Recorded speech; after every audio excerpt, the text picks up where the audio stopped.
Please rise. The New Hampstead Teen Court Literary Allegiance is now in session. The Honorable Judge Jennifer Brown presiding.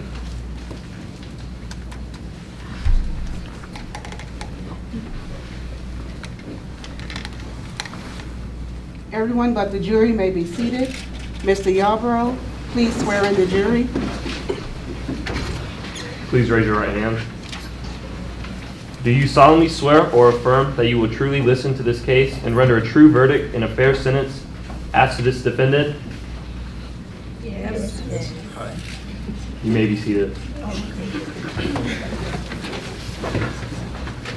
Members of the student body, your duty today will be to provide thought-provoking questions to our guest author that will start a discourse about her experiences that inspired her debut novel, the skilled involved in writing this suspenseful thriller masterpiece, and questions regarding the story without being a spoiler alert for those that have not completed the novel yet. The prosecution has the burden of calling students' names to engage the defendant to explain her writing process, personal involvement, and professional advice to motivate other young writers in the courtroom to create their own stories. This burden is shared with the defender through the trial. Both representatives will take turns calling students' names and ensure no repetitious questions are asked. However, if additional clarification is beneficial, the guest author may choose to elaborate her previous answer. Mr. Yarborough, what is today's case? Your Honor, today's case is New Hampstead Literary Allegiances versus guest author Angie Kim. Is the prosecution ready? Yes, Your Honor. Is the defense ready? Yes, Your Honor.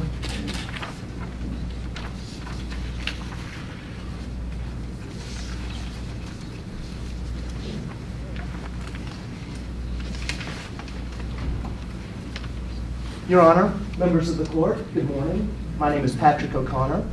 I'd like to welcome the Savannah Book Festival and author Angie Kim to our courtroom. The Savannah Book Festival, for several years, has been bringing nationally known and first-time authors to the Savannah area through the SBF at Schools program. And today, throughout the district, we have SBF at School programs going on in several schools throughout the district. It's a pleasure and a privilege to have you here. Thank you. Mr. Yarborough, please escort our guest to the witness box.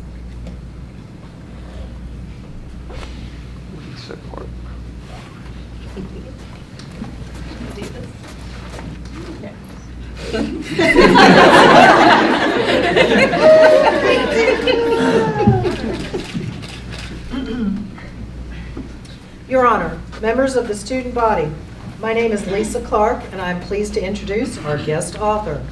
Angie Kim moved as a preteen from Seoul, South Korea, to the suburbs of Baltimore. She attended Stanford University and Harvard Law School, where she was an editor of the Harvard Law Review, then practiced as a trial lawyer at Williams & Connolly. Her stories have won the Glamour Essay Contest and the Wabash Prize in Fiction and appeared in numerous publications, including the New York Times, Salon, Slate, the Southern Review, Sycamore Review, the Asian American Literary Review, and Hank. Author Kim lives in Northern Virginia with her husband and 3 sons. Miracle Creek is her debut novel.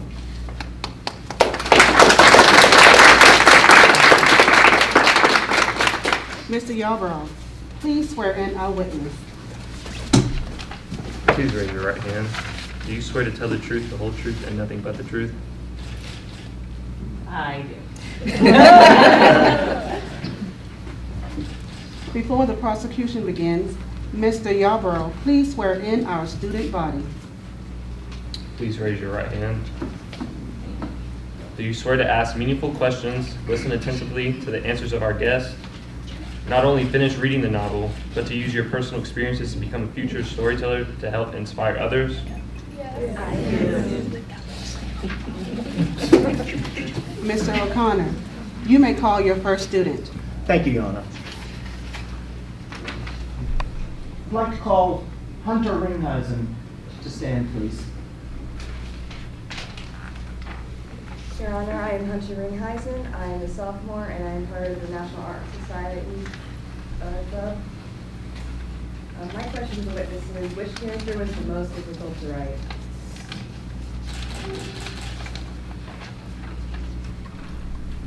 I think the character that was the most difficult to write was Mary Yu, who is a Korean immigrant teenager in the novel.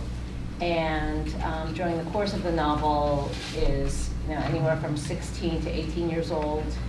And the reason for that is that Mary Yu is essentially me as a fictionalized character. And I think when you're really close to a character, it's actually the most difficult to write, at least for me, because you're trying to be true to the experience. And there are things about your own character and your experiences that sort of make you cringe, and you're, I think, hardest on yourself, right? Especially looking back.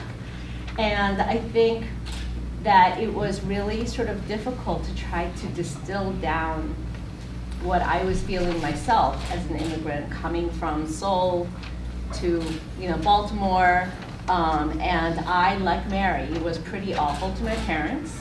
My parents had a grocery store in downtown Baltimore in a really dangerous neighborhood. My dad was actually shot once in this bulletproof store, and because of that environment, they actually had me stay with my relatives. And so I was separated from them for a long time. And I think it was really hard. And so I, sort of like Mary, was a brat.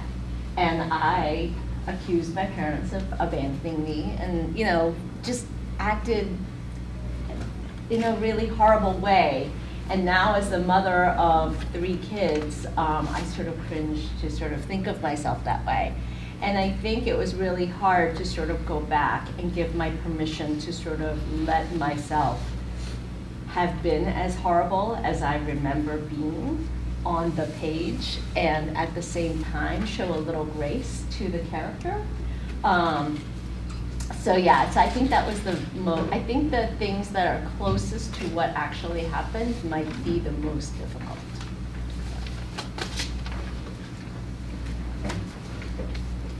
Next, I'd like to call Philip Bullock to stand.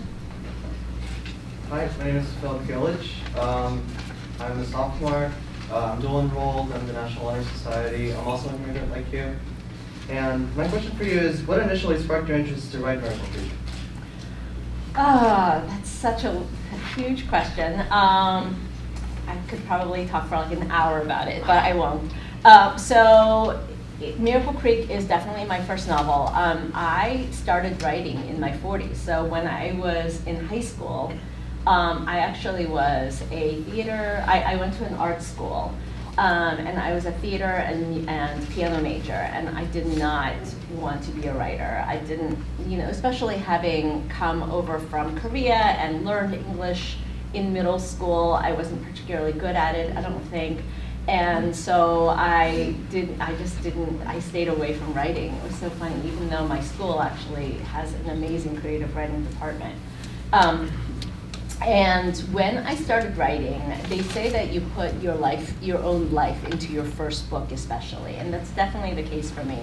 And I think I tried to sort of cram all of my life's experiences that were really meaningful to me into this novel, which required a lot of editing and many, many years of editing.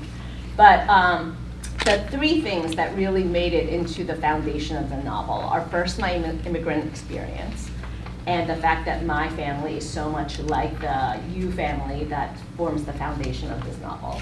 And then the second thing is that my first job was as a litigator. So I, was a courtroom trial lawyer, and I loved being in court, and I loved doing all the things that I think you see throughout the novel, like doing objections and trying to lead witnesses into, sort of revealing that part of their answer is a lie and trapping them, and all of those fun things that I loved and that I consider very theatrical.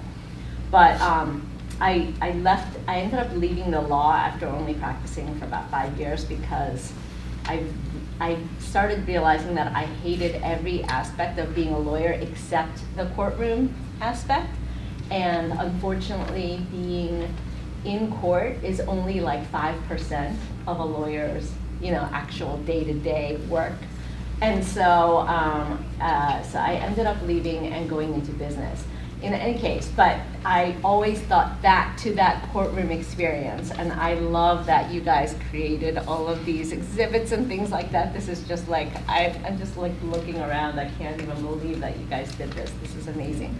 And then the third aspect of my life, and this is probably gets to the heart of the question that you were asking, which is that I have a child who did HBOT, this hyperbaric oxygen therapy. So I'm guessing that not everybody has read the novel, or have they, or? Not completely finished it. Oh, Some okay, have but started it, some have but they're finished aware it. of it? Okay, Okay. all right, so I don't have to explain. So the HBOT, which I just now realized the back wall is the summary. That's so amazing.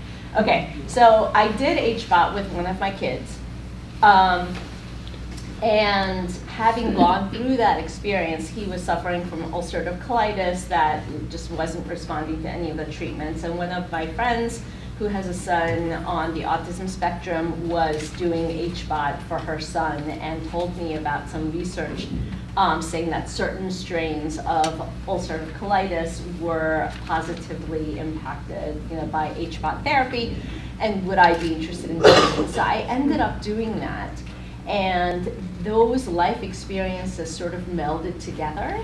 And when I started writing for the first time in my 40s, and I started with essays and short fiction and things like that, and sort of thought, okay, I've now had enough experience with the shorter pieces and feel comfortable tackling something bigger, a novel. Then I immediately thought of this submarine environment that I had been in, because to me, that chamber was such a crucible. It's a physical crucible in that there were 4 patients and their caregivers who sort of crawled in and were sealed in this darkened, almost like confessional type of environment every day for 40 days or 40 treatments. And so it was that physical sense of being sealed in and not being able to get out and being trapped in every way. That was just, to me, it was this heightened crucible, exactly what a crucible should be as an ideal setting. And emotionally, it was so much that way too, because there were so many different parents of different types of kids with different levels of disabilities who were comparing and contrasting their life's experiences with each other. And that emotional resonance that was just sort of bouncing all over the walls, it was just so meaningful to me. And so I decided that I was going to try to bring all of those things together. And hopefully it worked. Yeah, thank you. Ms. Clark, you may call your first student. Thank you, Your Honor. I call to the stand at their place, Anaya Brockington. You kind of already answered it, but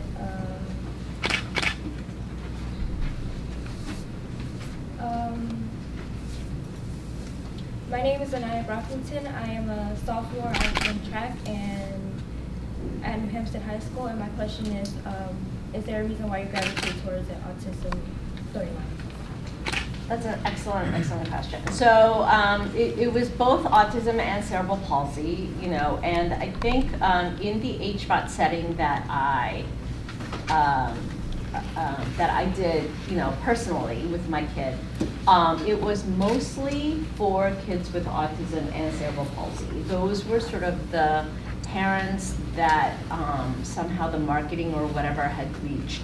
And it was those, and so they were the ones that I was most exposed to on a daily basis. And autism to me has always been something that I was drawn to personally. So my kid that I did the HBOT with, who has ulcerative colitis, he was born, he's actually a high school senior right now. So, and he was born deaf in one ear. And so when you have hearing loss in one ear, and it's a strange type of neuropathy, and it's not just like your eardrums don't work, his ears and everything, the hearing mechanism are fine. It's a neurological processing thing. So he needed a lot of speech therapy and auditory integration therapy and things like that when he was little. And when we were doing that, I came across mostly kids with autism, and just became really, really close friends with some of the autism moms in the DC area. And it's a very tight-knit group. And so I basically came to know sort of all of them and came to almost be like another one myself. And I think the reason that it resonates so much with me is that, of course, with my own kid having gone through speech delays and things like that, I went through a lot of that same experience of the things that these kids, have difficulties with. And he's fine now, so it's not anything that sort of goes on through the day. But I think it really resonated with me, and I didn't even realize this until after I had written the book, and I was doing like interviews with, I don't know if you guys listen to All Things Considered at NPR, Ari Shapiro, who's like one of my favorite hosts, and he and I were talking, and he said, you really need to think through, and he read on the air like a passage that has to do with how Pak Yu, the immigrant father, he feels like a different person in English than in Korean. And he becomes a different person because when you don't speak the language as well, then you start feeling like a stupid person, like you don't have any intelligence. Because I think our society, and it's not just the American society, I think it's all the world over, we as humans place such importance on verbal fluency. So when you are not as fluent in some way, then we automatically assume that you're not intelligent, because there's this equation that happens between verbal fluency, especially oral fluency, and your intelligence level. And I think I remember being 11, and I remember in Korea how, I thought I was pretty smart. I was winning like math competitions and all this kind of stuff, and and I was getting good grades. And then all of a sudden we moved to the US. And I went from somebody who thought of herself as a pretty smart person to somebody who couldn't understand anything and who couldn't speak. And even after a couple of months when I started, being able to understand, because I think your receptive language improves more quickly than your expressive language, I still couldn't speak. And even if after I learned to speak, for a while I was speaking with an accent, and my syntax was wrong and my grammar was wrong. So when I said things, it just sounded like somebody who wasn't very smart. And I could see in the eyes of like everyone I was talking to, they're automatically assuming that I don't understand anything that's going on, that I'm not very smart. And it really impacts, I think, your confidence level. And I think to the point where I still have insecurities to this day. And the reason that this is in answer to your question about autism and things is because I really think that a communication issue, or especially kids who are nonverbal, that just really, and we assume that they don't understand anything. So I know a lot of nonverbal kids, especially in the chamber when we would be talking about them in front of them as if they weren't there. And I've had that happen to me so many times. People just talk about you as if you're not a real person. And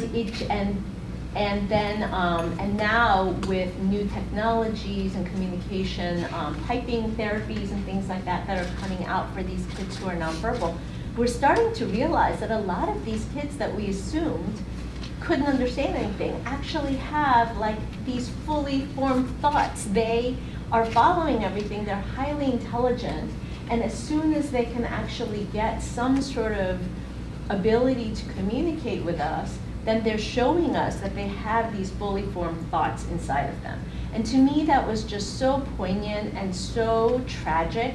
And I think I'm just really drawn to that. And I'm not in any way equating, not being able to speak English as an immigrant with being, a child or a person on the autism spectrum, because I think it's just, I knew that my condition, was transient, it was temporary. I knew that I was gonna master English at some point, and it was just a question of when. But I think for the people who are on the spectrum, it could be like their entire lifetime, and it just is so meaningful to me. So that's why I really gravitate toward that. And my second novel has that in it as well.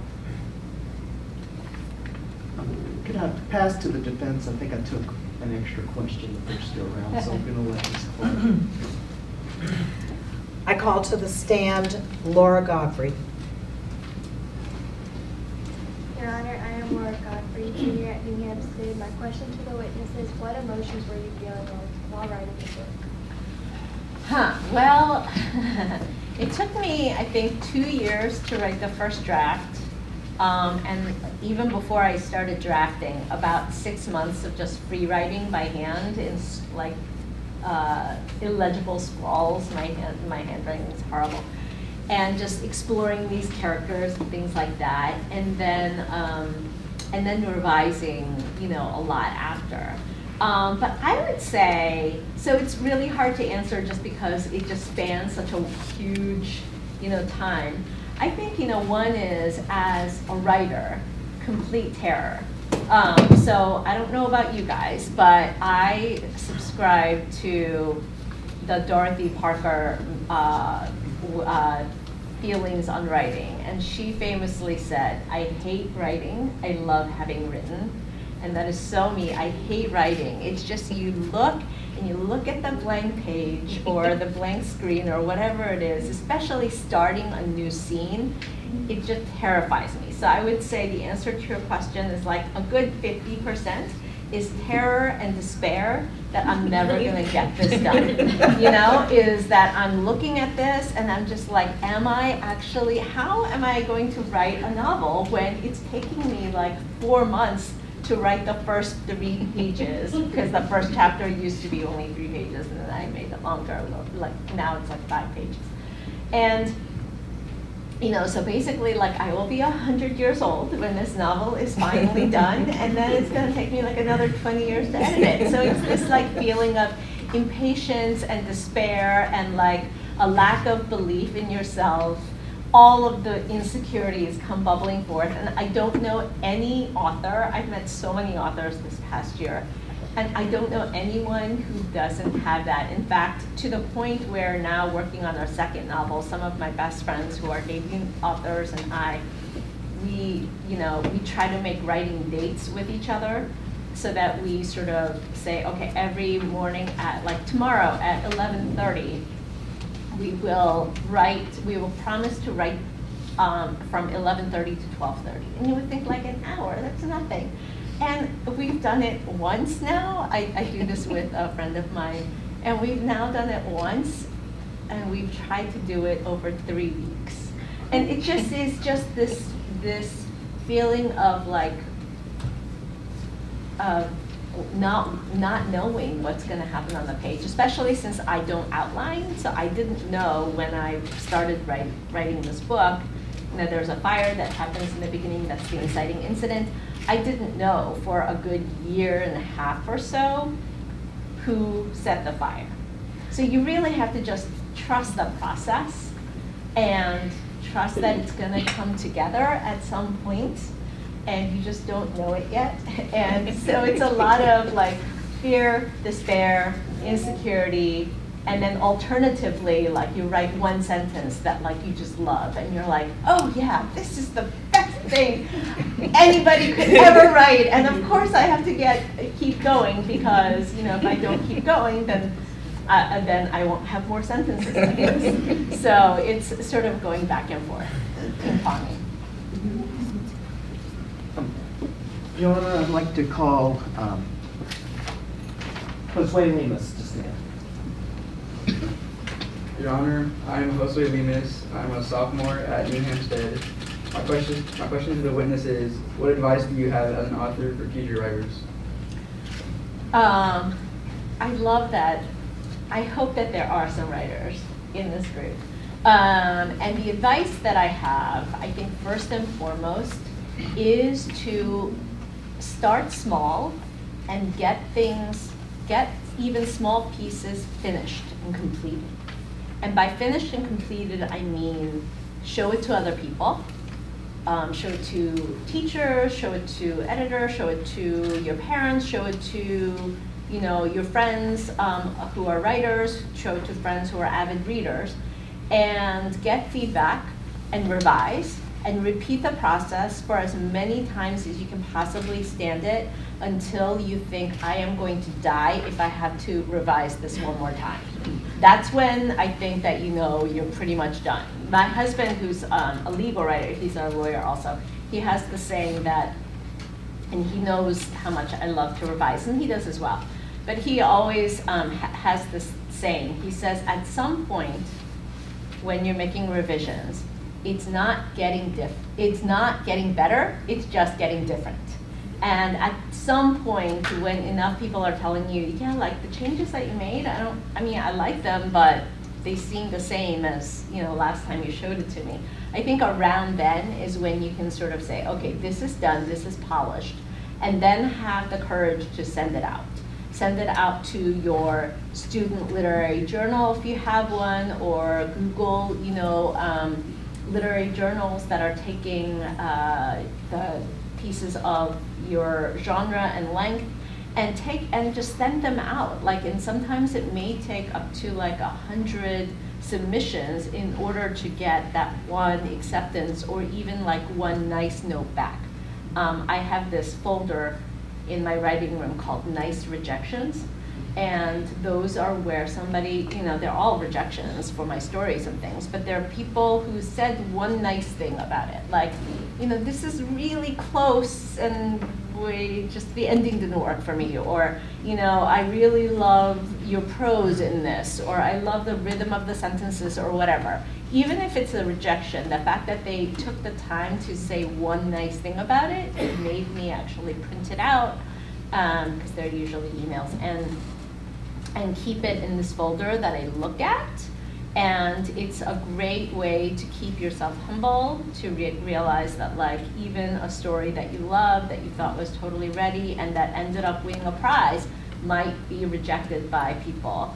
And at the same time, just sort of keeping you going, that there's something here that other people saw and resonated with them enough that they wrote you back. So I really think this foundation of finishing, revising, showing your work to other people, and then submitting it, doesn't matter how small the outlet is, or if it's an online only, whatever, to send it out and then see your work in print, and then be able to send that link or page or whatever around, to the people who helped you and say, okay, this is the final version. I think there's just such a satisfaction in that, and I really think that that's how you build up your resume, so that when you do, if you do end up writing that book or novel or whatever, that you actually have something to show to an agent who might be interested in representing you. So it's both from a functional perspective and from an emotional, psychological perspective. Yeah.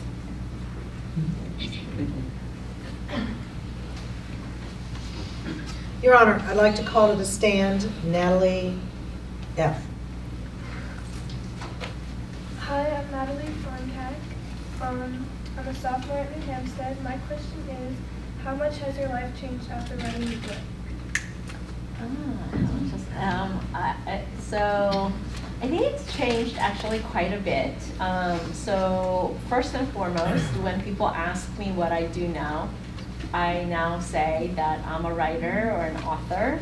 And I didn't say that until maybe a year after I actually had my book deal, when I actually saw, it wasn't this book, but it was an early version of the book. It's called an ARC, an advanced reader copy, that's soft cover. that they, galleys that they publish, and it's got like proofreading mistakes and typos and stuff like that, but they send them out for reviewers. But my publisher sent me a whole box of them. And so I put it on social media, and I just felt like, okay, this is a book that has my name on it, so now I can call myself an author. But before that time, I just didn't, and people would ask me, like, what do you do? And I'd be like, oh, I'm just home with the kids, I do nothing, whatever. And so it's changed in that way, in how I think of myself. And then it's really changed in sort of logistical ways, just because I've had to travel a lot, which is great. Like nowadays, a lot of authors don't get to go on tour just because author appearances don't sell that many books, so like publishers are just shying away from doing big book tours. But luckily for me, like my publisher was very supportive of the book, so they did send me on this big book tour all around the country, which was great, but I have 3 kids at home. Luckily, my husband also hated being a lawyer, so he also quit, and so he's now at home, so he was able to take care of them. So it made it a little bit easier for me than for some of my friends who don't have that kind of support system at home. But it's just made it so that I've been basically traveling like nonstop since maybe like March or so. And I've had a little break in December and January. But now with my paperback coming out in 2 months, it's now starting back up again. So it's just been a lot of travel, and the kids have had to, and my husband have had to sort of deal with my not being home a lot and things like that. So it's been both from sort of how I think of myself and how I see myself, and also just the realities of travel and things like that. And then the one thing is, I've now just really gotten back into it maybe about a month ago, but I didn't write for the longest time. Because I hate writing so much, and I hate writing the first draft so much, it's just like pulling teeth to get me. And so once I get into a groove, then I might write for like 10 hours. I just did my first New York Times book review of another book just the other day for the first time, and it was my first book review, and I was just so nervous, and I didn't know how to write it. And it was funny, given that you guys are high school students, I was just like, I was complaining to my friends. I was like, how do I write this book, this review? And they were like, well, you wrote book reviews and book reports in English class in high school. Just go back to that time. And so it was funny. But I had so much trouble starting to write that I actually ended up just pulling an all-nighter. It's horrible. I'm such a procrastinator. So I just forced myself to just stay up and just finish the first draft overnight.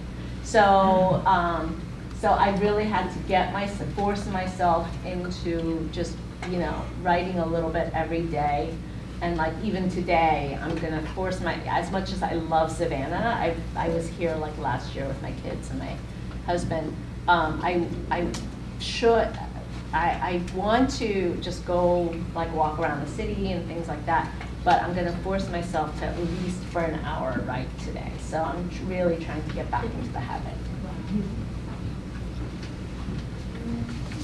Your Honor, this time I have a statement from Melody Landry.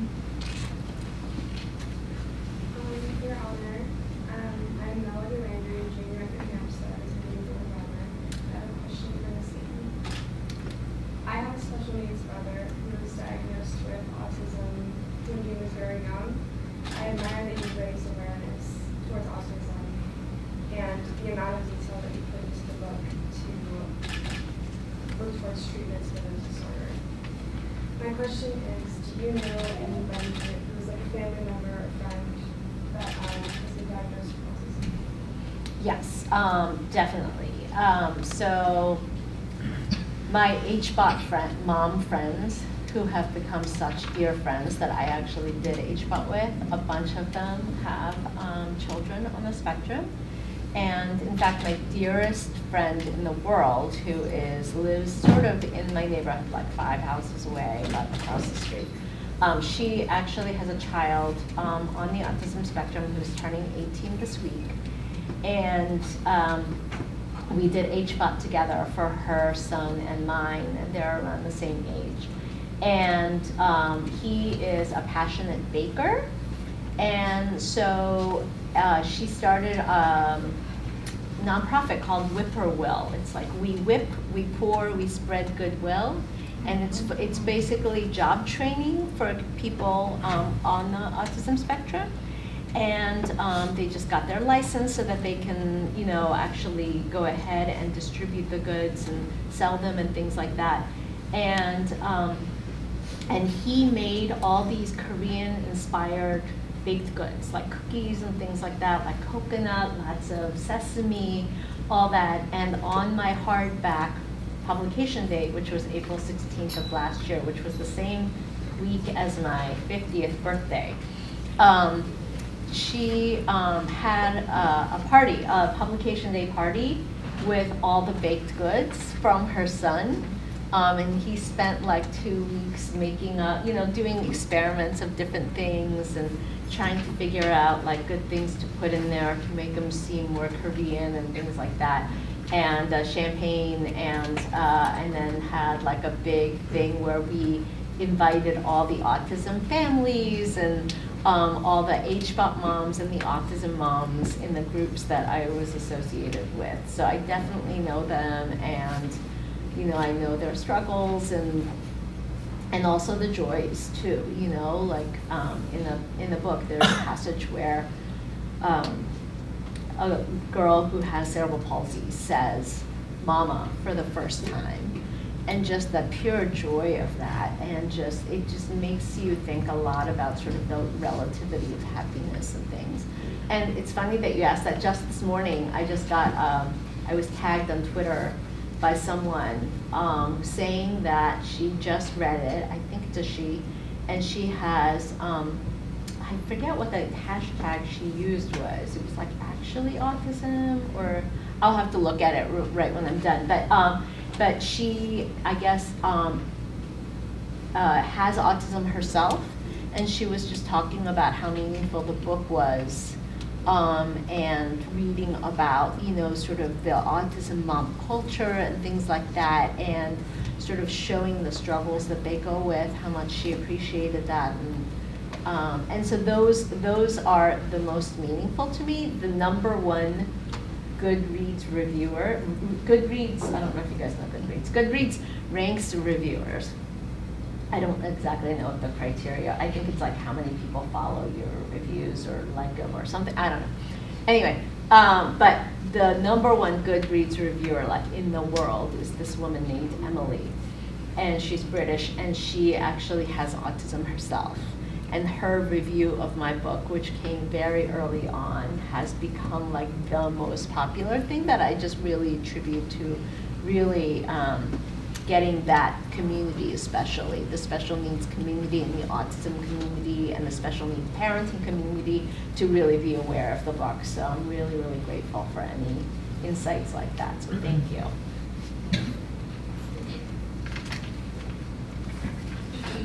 Your Honor, I'd like to call Adam Damon to stand. Adam Damon.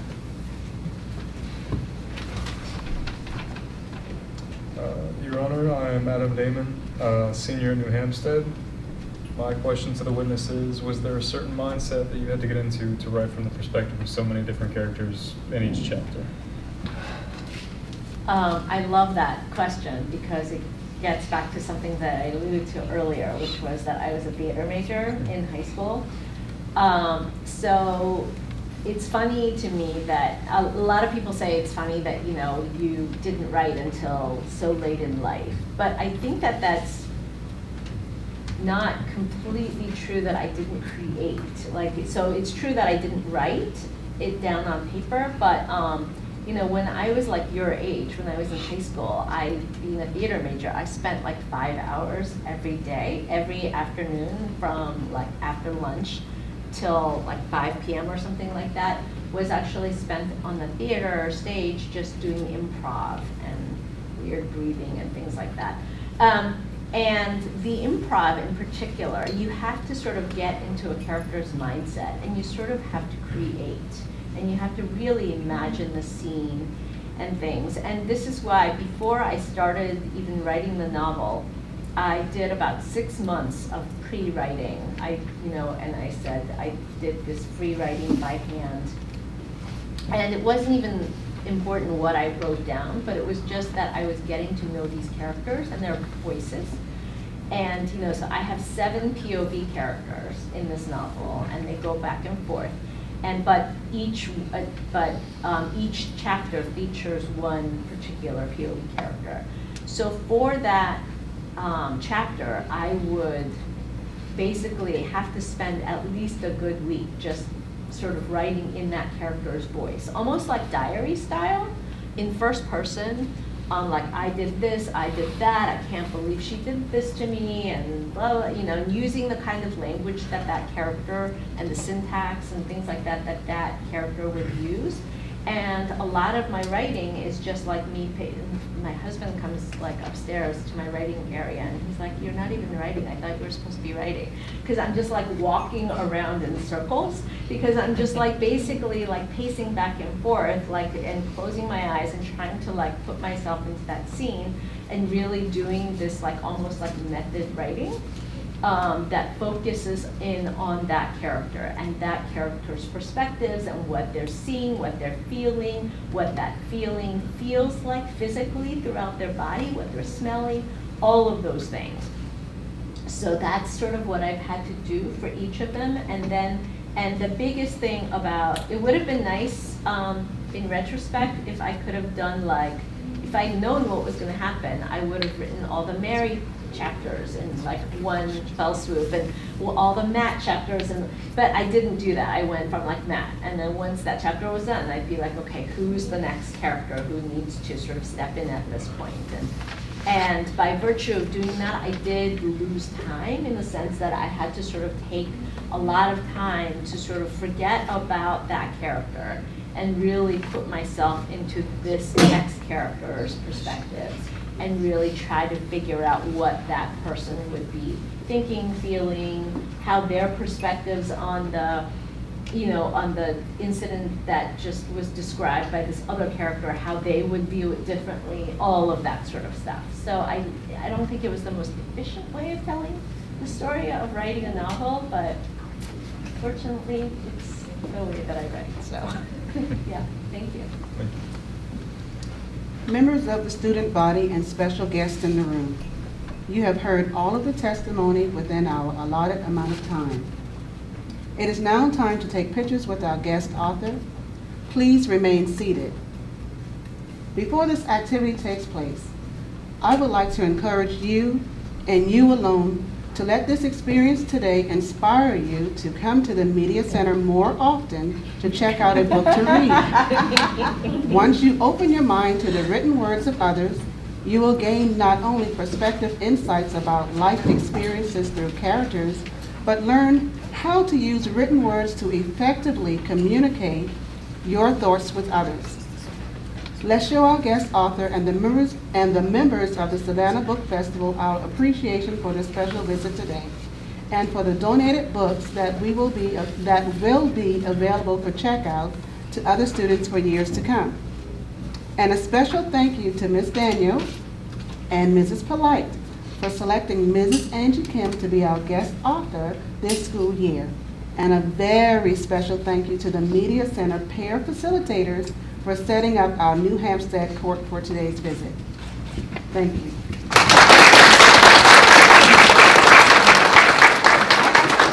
I just say one thing? Okay, yes, begging your indulgence and permission.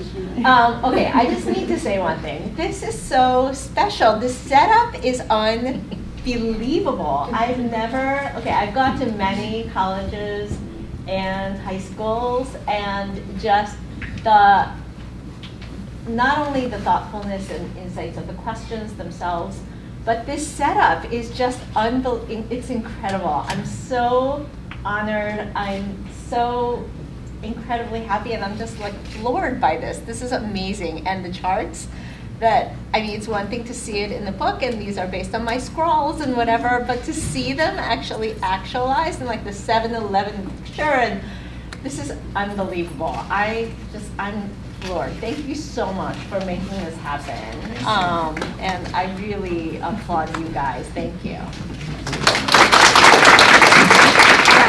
Before I step in, I'm the media specialist at New Hampstead. Oh, I loved your story. thank you. I did, because I relate with her. I moved to the States from Vietnam, and so I had to adapt also. And I asked somebody, I said, ask the question, because Jean Shearer is not my American name. Is Angie your real name? What's your Korean name? So my Korean name it's Kim Soo-yeon. So it's Soo-yeon is the name, and then Kim is really Kim. And so it's my Korean, so I went from being Kim Soo-yeon when I entered the plane in Incheon in Seoul, to when I deplaned actually in Chicago, and the immigration officer asked me what my name was. I spent the entire plane ride like writing it down and practicing it to Angela Kim. Angela was my sort of Christian baptized name. I'm Catholic. I was raised Catholic, and so that I'm so glad that you asked that question, because it's that weird thing of identity. Like 9 years ago, I was one person, and now I'm called something completely different. Yeah. And I know my peer facilitators, they know, we've talked about it. I was born Nguyen Thi Tang Hai in Vietnam. Then when I came to the United States, I was renamed Florence Jean after my father's one-room schoolhouse teacher, which destined me to become an educator. No, that's what it was right there. And I know that there are oftentimes I always wonder, what if? Because you raised that question, but what if this happened and this didn't happen? What if we never left? Who would I be then? Yeah, absolutely. And the same thing with you. Who would you be when you're in Korea? Absolutely. But because I'm all about, let's organize this stuff. The first picture we're going to take is you and our staff right over here with the judge. Well, let me have the judge in the seat right here, and the bailiff.